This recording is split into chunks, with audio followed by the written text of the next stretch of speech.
Welcome back to our channel, guys. This is me, iamjam. So in this video, we are going to watch the reason Japan attacked Pearl Harbor. So it's gonna be an interesting video. It would be good. It would be nice to know some parts of our history.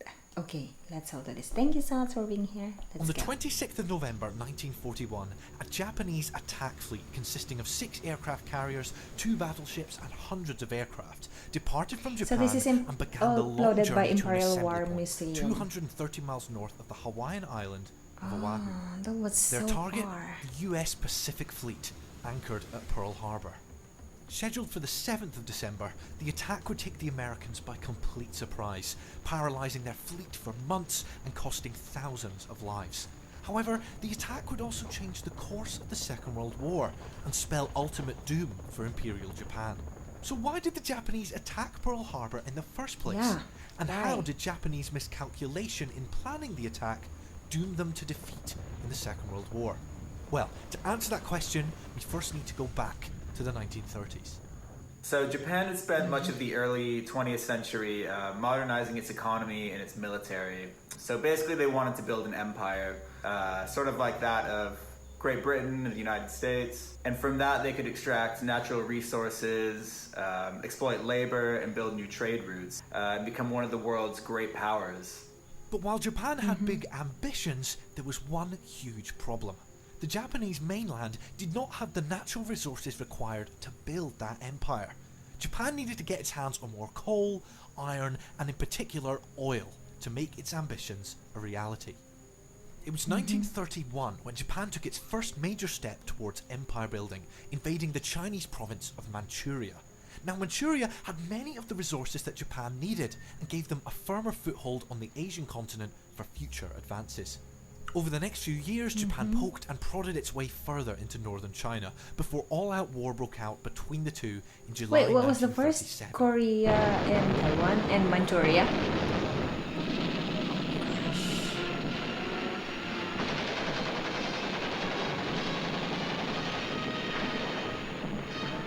So these are real footage of the war.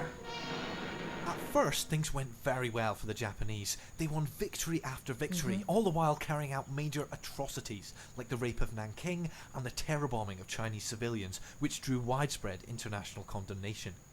By 1939, though, the war had descended into a stalemate, and as the Chinese grew in strength, the war became a serious drain on Japanese manpower and supplies. To win, they would have to look elsewhere for the resources they needed. Meanwhile, across the Pacific, the US was looking on with mounting concern. After the USA's participation in the First World War, they start to adopt an unofficial policy of non-interventionism and isolationism. So this basically means that they won't go to war for their allies or even get into alliances in the first place, and they won't even provide aid either. And this actually starts to become official policy in the mid-1930s when the US Congress starts to pass a series of neutrality acts. But as Congress was passing these acts, the world around the US was getting a lot more violent and unstable. So though America had began the 1930s as a bastion of isolationism, the outbreak of war in Europe as well as Japanese atrocities in China brought a gradual shift in public opinion back towards interventionism. That allowed US President Franklin D. Roosevelt to sign a new Neutrality Act into law in 1939, which permitted the US to supply arms to Britain and France if they paid for and picked it up in their own ships. This would later be followed up by the far more sweeping Lend-Lease in 1941, which included China and the Soviet Union and asked for no payment in return. So although the US was still technically neutral, it was very clear whose side they were on, and for Japan, that was a huge problem. So the biggest resource that Japan needs at this point is oil. In 1939, all but 6% of its oil supply was imported, with roughly 80% coming from the United States alone. Running out of oil would basically spell doom for their military campaign in China, as well as their other territorial ambitions. There were also a host of other natural resources that Japan needed but could only get through imports, and that included scrap metal, coal, iron, all things that are vital to their war effort, and actually a lot of this stuff also comes from the United States. To get those resources and grow its empire, Japan had a choice to make between what became known as the Northern and Southern strategies. The northern strategy was backed by the Imperial Japanese Army and involved taking the Wow, oil, this coal, is so and good to iron-rich see. areas in China, Mongolia and Siberia. The southern strategy, on the other hand, was backed by the Imperial Japanese Navy and instead involved striking south into British Malaya and the Dutch East Indies, similarly rich in oil and rubber. By the mid-1930s, the northern plan was already in full swing with attacks in Manchuria and China, and this had led to border disputes with the Soviets. These culminated in the huge Battle of Khalkhin Gol, in which the Soviet-Mongolian forces won a major victory.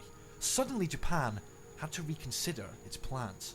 So Japan's defeat at Khalkhin Gol basically pours cold water on their plans for northward expansion into Siberia, as does the signing of a non-aggression pact between the Soviet Union and Germany in August 1939. When Germany invades the Soviet Union during Operation Barbarossa in June 1941, these plans for an invasion of Siberia are briefly reconsidered, but Japan is bogged down in China.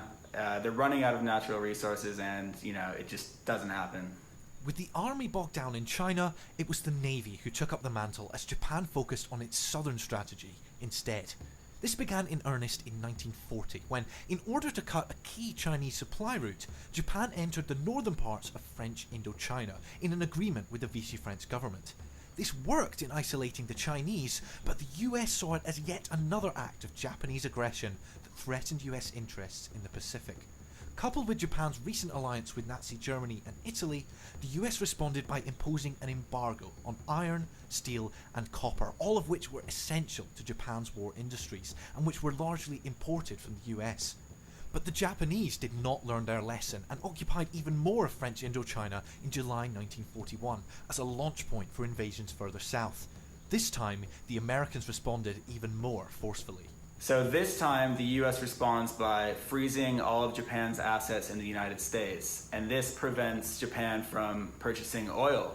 And right after this is followed up by Britain and the Netherlands, who control the Dutch East Indies, imposing oil embargoes of their own. So in one fell swoop, Japan loses 94% of its oil supply. Japan was in a crisis. Is They that first real? attempted to negotiate with the US, who demanded their immediate withdrawal from China and the Tripartite Pact. But for Japan, accepting those demands was akin to complete defeat. Unwilling to give up their imperial ambitions, the Japanese felt their only option was to seize the natural resources they needed by force. That meant striking further south into British Malaya and the Dutch East Indies, who were both friendly with the US. Japan believed that this time, the US would almost certainly respond to their invasion with force of their own. They had invaded The Japanese so much. decided then that they had to blunt that US response by attacking the US Pacific Fleet at anchor at Pearl Harbor in Hawaii. By attacking Pearl Harbor, Japan believes that it could severely cripple the US fleet and buy them time in the Pacific and Southeast Asia. So not only would they be able to launch their attacks without interference from the US, they would also have time to dig in defensively and consolidate their gains. So this is a really big gamble for Japan. They don't actually believe that they can win a long drawn-out war with the US, so their strategy really hinges on a short war. They believe that You are the so US brave to probably fight won't have the stomach to against a fight very this big, costly war very against a large dug-in nation, enemy very powerful thousands of miles nation. away across the Pacific, and they would instead negotiate for peace, allowing Japan to retain some or all of its captured territories. On December 7th, 1941, those plans were finally put into action. At 7:55 a.m, the first attack wave of 183 aircraft 7:55, appeared in so the it's skies over already- Pearl Harbor. The Americans were taken completely by surprise. The wave was separated into three groups. The first two groups of dive bombers and fighters targeted the hangars and parked aircraft of the island's airbase. The aircraft there were stored wingtip to wingtip to prevent sabotage, but that made them easy pickings for the Japanese. The other group of bombers and torpedo bombers targeted the ships in the harbour, in particular the battleships on Battleship Row. The Americans believed that the water was too shallow for a torpedo attack, but the Japanese had created a brand new kind of torpedo specifically designed for the waters of Pearl Harbor, and it had a devastating effect. They Within the did first 5 special minutes of the torpedo attack, 4 for battleships were hit, for including this USS war. Oklahoma and the USS Arizona, which exploded 10 minutes later, killing 1,175 of its crew. At 8:54, the second attack wave of 170 aircraft began their attack. 8:54. They were also separated into 3 groups, attacking mostly the same targets. But with the base now on high alert, their attacks were less successful. In the space of just over an hour, the Japanese had sunk or damaged 18 American warships, including hits to all 8 of the fleet's battleships. They destroyed 188 aircraft and severely damaged the base's infrastructure. Crucially though, the 3 all-important US aircraft carriers were out on manoeuvres at the time of the attack and escaped unscathed. So because Japan are sort of anticipating this short war that's going to lead to negotiations, their target selection focuses on the battleships, which are going to prevent the US Pacific Fleet from coming out into the Pacific and Southeast Asia and stopping the Japanese. And they're not thinking about things like the fuel depots and the repair shops that are actually going to allow America to pursue a longer war in the Pacific. The shallow depths meant that any ships that sunk, they didn't sink far down, so they were much easier to recover. Almost half of the deaths that day on the US side were from the USS Arizona when it was hit and exploded. And the Imperial War Museum in London actually has a piece of the USS Arizona on display in its new Second World War galleries. And this is actually the first time that part of the USS Arizona has been displayed outside of the United States. Initially, the attack worked perfectly. On the same day, Japanese launched more or less simultaneous attacks in the Pacific and Southeast Asia. Thailand surrendered within hours and quickly signed an alliance with Japan, while the US territories of Guam, Wake Island and the Philippines, as well as the British territories of Malaya and Hong Kong, all fell relatively quickly. And on top of that, 2 major British warships, the HMS Prince of Wales and HMS Repulse, were sunk off the coast of Malaya by Japanese torpedo bombers. In the first months of 1942, Japan followed this up with attacks on the Dutch East Indies, British Burma and Singapore, New Guinea and the Solomon Islands. They have gone through that? And just as they'd hoped, the US Pacific Fleet was unable to offer a response. The Japanese then had completed their goal with speed and efficiency. They'd established their new empire and they finally had the natural resources they'd craved for so long. But there was one huge problem. So Japan's attack on Pearl Harbor pretty much has the opposite effect of what it was hoping for. You remember they were hoping for this negotiated peace. So the day after the attack, President Roosevelt delivers his famous Day of Infamy speech to Congress in which he asks for a formal declaration of war against Japan, which Congress quickly authorizes. So the US is officially now in the war. The vast resources of the United States, power, raw materials, industrial production, all had to be mobilized to meet the demands of total war. So support for isolationism quickly melts away. There's a rapid expansion of the US military with hundreds of thousands of men volunteering to join. And the economy is fully mobilized onto a war footing. Japan's hopes for a short war completely evaporate, and they've now awoken this, what many people call sleeping giant, and they're now committed to this long war in the Pacific and Southeast Asia, which ultimately they'll lose.